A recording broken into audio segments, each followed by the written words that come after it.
He's rotating up. He's up above me. Oh, God. He's above me. He's above me. I'm going for him. Uh-oh. Razor burn while playing VR? Let's see. How did we get here? Oh no. Typical noob mistake. Using your girlfriend's razor? Stop it. Get some help. Go over to manscaped.com and check out a full line of men's grooming products that actually work. Trust me, your balls will thank you.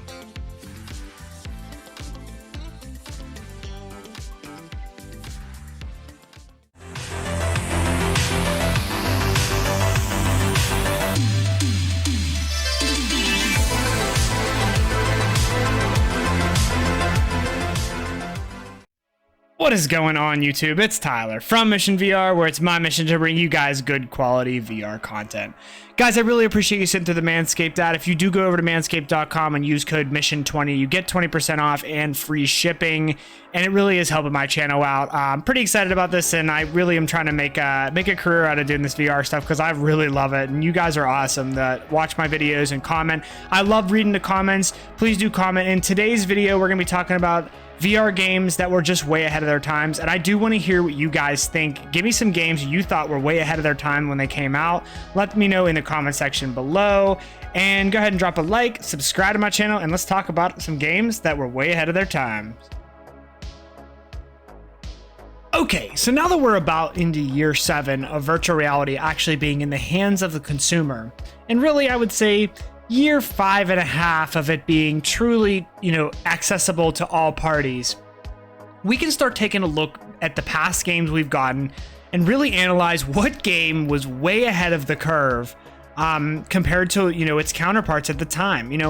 We've hit this period in VR, and it's really no secret at this point that, we've plateaued on games a little bit. And, a lot of that has to do with the fact that the Oculus Quest 2 has absolutely dominated the market and has made VR mainstream, which is great. We have a lot more people, way more people with headsets strapped on, which is good for the future. But the hardware is actually brought back and stepped down a step compared to where it was at, with PC VR only. So with that, the games have actually taken a step back, or the developers have made it so that they can't make high-level PC VR games that aren't available on the Quest because they're just not profitable.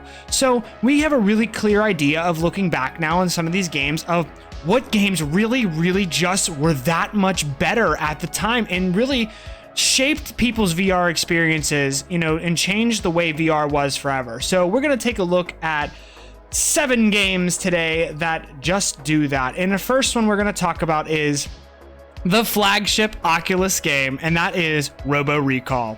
Now listen, I just hopped back into this title for this video just to take a look and see, really, is this game hit as well as I thought it did? And man, I was so surprised with the smoothness of this title and just the interactions in this title, the little things from, when you push your gun into a robot's head, you can move its head around with the gun, you're slapping stuff around, you pull robots apart in this game.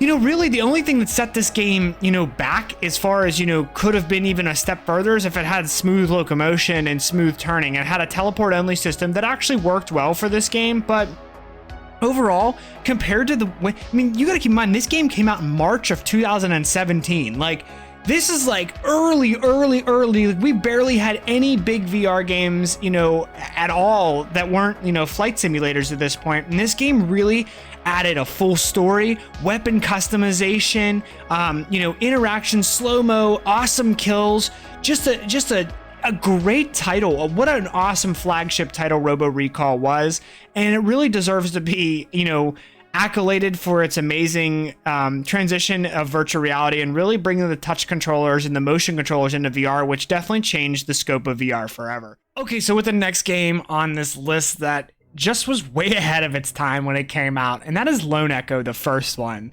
Wow, does anybody believe that this game came out in July of 2017? Like, if you go back and play Lone Echo right now, do you actually believe that that game came out in 2017 and we haven't really, aside from like Lone Echo 2 and like a couple niche titles, we don't get that many games like this. right now in today's virtual reality age because it just can't run on the Quest. And actually Lone Echo 2 was the last Oculus exclusive, I believe. So yeah, but either way, Lone Echo, when this game came out, I mean, oh my God, the graphics, no one had ever seen graphics like that in VR before in 2017. I mean, can you imagine if we got that game, you know, today? Well, I mean, we do get games like that a little bit today, but I mean, just like the graphics in this, and if you go back with a newer headset and you play with the, you know, the more pixels per eye, I mean, it's just even that much more apparent how good the graphics look. The gameplay in the game, super solid. The soundtrack, obviously amazing. You know, you didn't need a super mega PC to run it compared to the next game on this list, but it's just in this story. I mean, oh my God, what a game. In about 10 hours worth. I mean, if you're fast, you can get this campaign done in about 7 hours, but you know, more or less, I would say 9 to 10 hours, you're getting this thing done. Insane. Just an absolutely fantastic title. Just gets the job done on so many levels. Can't even believe this game came out in July of 2017. It's a game that honestly, if you haven't picked up the Lone Echo series yet, I mean, you might as well just go for both of them, and you're about to immerse yourself into about 20 hours or so worth of just cinematic, unbelievable storytelling that you're a part of this universe. It's an amazing title, and I can't even believe it came out in July of 2017. That is like actually insane thinking about today's game scope. Okay, so we just mentioned the next game on this list and how it requires literally a computer built from NASA to run, or at least unless I'm doing something wrong. I mean, my computer is pretty insane. You know, I got a 1080, I mean, you know, especially at the time this game came out, and this is Stormlands. Listen, I mean, this game, the scope of this game was unlike anything VR had been prepared for up to this point. There has not been anything like that. An absolute open world RPG with a really, really deep story, a deep progression system. You know, when I say open world, I mean, it's a pretty solidly big world with a lot of side quests to do. The game is absolutely gorgeous. The problem that I had with it, and when I say it's ahead of its time, my computer cannot run this game efficiently. Like it is not something that, like, I don't enjoy my time playing the game because, you know, I'm just so laggy at times that I have to lower the graphics all the way down, which does take away from, you know, some of the game. And even then, there's some things that Insomniac did that I just don't understand. Like when I move your head, like you can see on screen now, it moves your arms with you. And, you know, this is really jarring. And it actually, because you're doing a lot of head movement natively in VR and you don't even realize it, your hands are always so jittery in this game. And I don't understand why. But other than that, I mean, full body, you know, looking, tracking, all this stuff. I mean, just an amazing title with so much depth to it.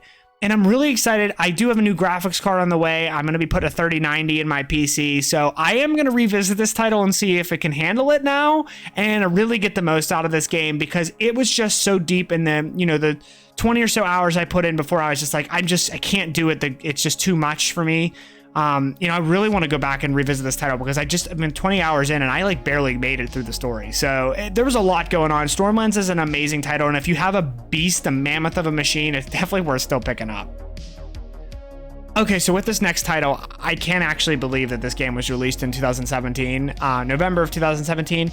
This title deserves so much more credit than it ever got. It didn't get that much hype, and it deserves every bit of it. It's probably one of the best video games I've ever played, to be honest, and it should have been on some of the top 10 lists I did, and I'm disappointed I left it off, to be honest, and that is From Other Suns. Holy crap. This game's level of detail, I just hopped back in it, and I hadn't played it in 5 years since, you know, back when it originally first came out, right? And I just hopped back in, and I'm like, holy crap. This game stacks up to games I play now. Like the level of detail, the immersion. I mean, everything, you know, your finger, you know, one thing about the Oculus is, you know, the controllers is, and this is an Oculus exclusive, but you know, the controllers like map your hand movements. So like if you like close a fist and you put your finger out, you can point, right?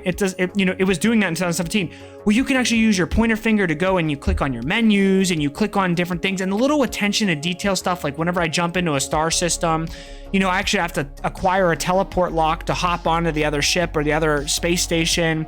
You know, really just the rogue-like aspect to this game. I mean, there's a story, you're getting chased down by aliens, you have to get to Earth before they get to you, and at the same time, you know, you have a a whole crew in your ship. You're subject to procedural events where like you could jump into a star system and aliens could board your ship, and they're actually on your ship, which is kind of like your hub little area. They'll crawl through the vents like Alien. I mean, it's just, you can't even believe the level of detail in this game. You know, the graphics, phenomenal for a 2017 game. I mean, you're so immersed in this title. The level of loot, you get a randomized loot. If your character dies, you have to use a new crew member off your ship, which means you only have limited lives based on how many crew members you have. I mean, the list just goes on with this game. I can't actually believe this game came out in 2017, and I'm really disappointed I didn't put more hours into this game than I did back then, because looking back on it, it was one of the best titles that's ever released in virtual reality, and it does not get enough credit.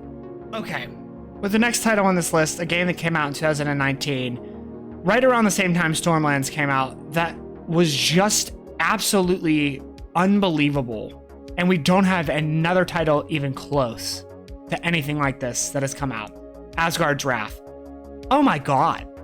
I mean, I gotta ask a question. Does anybody believe that this game came out in 2019 and we're in 2022, halfway through the year, and we do not have another title that's even close to this? Other than Half-Life Alyx, I guess. But like, I'm talking about RPG game, like the depth of this game. I mean, we're talking about hours of gameplay, huge open world experience, you know, just a, I don't even say it, not necessarily not open world, but the world is so beautiful, and it's so big, and the game is so massive. The fighting is solid in the game. There's so much crafting. You can spend 40, 50, 60 hours in this game easily. Do we have any VR titles that are built from the ground up, not AAA titles that, you know, got VR ports? I'm talking built from the ground up for virtual reality that is as deep and in-depth as this. I mean, you have different classes. You have an insane companion system. You have to solve puzzles. Just like the combat. I mean, it's just incredible. This game came out in 2017, and it's like, you would think we'd be getting titles like this every year after that, and we have not. We get games like this maybe one title a year comes out though that's just like everybody just is like, holy crap. And even then, we really haven't had a title that has taken the entire VR community by storm the way this game did. Asgards Wrath is without a doubt one of the best games that has ever come out for virtual reality, and if you have not bought it, you absolutely need to experience this title immediately. Okay, with our next pick on this list, where would we be at if I couldn't talk about this game? Onward. There's such a spot in my heart for Onward, and I know that it's still a game that you could still get around today, and there's still players on it, you know, blah, blah, blah. That's all well and good. This game came out August 30th of 2016. 2016, this game came out August 30th. I mean, we're talking like, this is like brand spanking new VR. And this is for people really with the SD, you know, the Oculus development kit, you know, the touch controllers were brand new. I mean, just a game that you really had to have like a Vive to run. There's a lot of little things that got you into this game, but the fact that this game came out in 2016 and really set the stage for virtual reality, you know, simulated shooters, you know, with the two-handed weapons and the actual real reloading mechanics. I mean, really, if you think about it at the time, I mean, you look at other games that came out around this time frame. You know, we'll look at Robo Recall as an example, right? Nobody had really figured out how to do reloading in VR yet. People thought, oh, just throw the gun away, you know, guns just recharge, you know, or the old flick down or flick up. I think Dead and Buried did that, you know, you like flick the gun to the side and it reloads for you. But nobody had thought about actual hard reloading yet. Onward was the first team of developers to do this, and it really set the stage for VR shooters moving forward. I mean, it was so different. Onward was a game that was just incredible and so far ahead of its time. You know, when it first came out, and now of course, you know, it's ended up falling off the radar a little bit, and you know, it probably stacks up pretty good with other shooters today.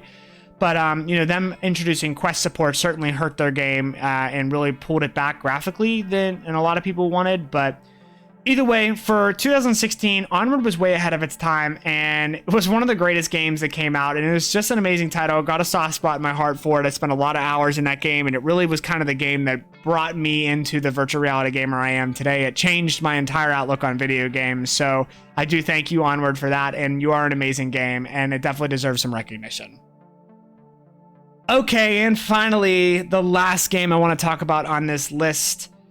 And it is the game that came out the most recent, but it is also regarded as the gold standard in virtual reality games, and for a good reason, and that is Half-Life Alyx. Look, we all knew that this game was gonna make strides, but nobody was really ready for the level of detail and depth that this game possessed. It was incredible.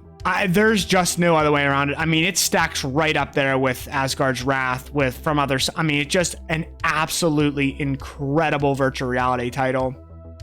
You can't, words don't do it justice. You got to put a headset on and a smooth experience and just go and enjoy this game. I mean, that's really what it is. It may have came out in 2020. It's the most recent game on this list, but it did really set the standard for PC VR. And everybody keeps saying to this day, they compare every game to Half-Life Alyx, and for good reason, because Half-Life Alyx is the gold standard in VR. And, you know, it goes to show that PC VR was really moving forward until the Oculus Quest took over everything, and now you literally can't make a PC VR game that's profitable for the most part. So, you know, as we continue to develop hardware in the future, you know, the Oculus Quest 3 or Quest Pro or whatever comes out, and, you know, the next generation of headsets, I think we're going to start getting more titles like this, and I think everybody's going to be really excited. And all those naysayers that say, oh, VR's a gimmick, there's only a couple good games, there's, you know, really it's not that great, it's just this. They have not experienced virtual reality the way most of us PC VR gamers have, because they didn't play a game like Half-Life Alyx. They didn't play a game like Lone Echo. They haven't played Asgard's Wrath. They don't know the level of detail and depth that can go into a virtual reality title that can literally take over your entire reality. And that is the point of the game, and that's why we play VR. So Half-Life Alyx, absolutely amazing title. Can't recommend playing that one enough. Guys, that is it for this video. I hope you guys enjoyed looking back at some VR games that were definitely ahead of their time when they were released. And if you guys do want to help my channel out, please go over to manscaped.com, buy yourself something nice, trim up your bush. I'm sure your girl will like it. And use code MISSION20 for 20% off and free shipping. Drop a like, subscribe to my channel. I want to hear in the comment section what you guys think are some games that I may have missed that were way ahead of their time when they released. I do always love to check out what you guys think. So with that being said, guys, I'll see you in the next one.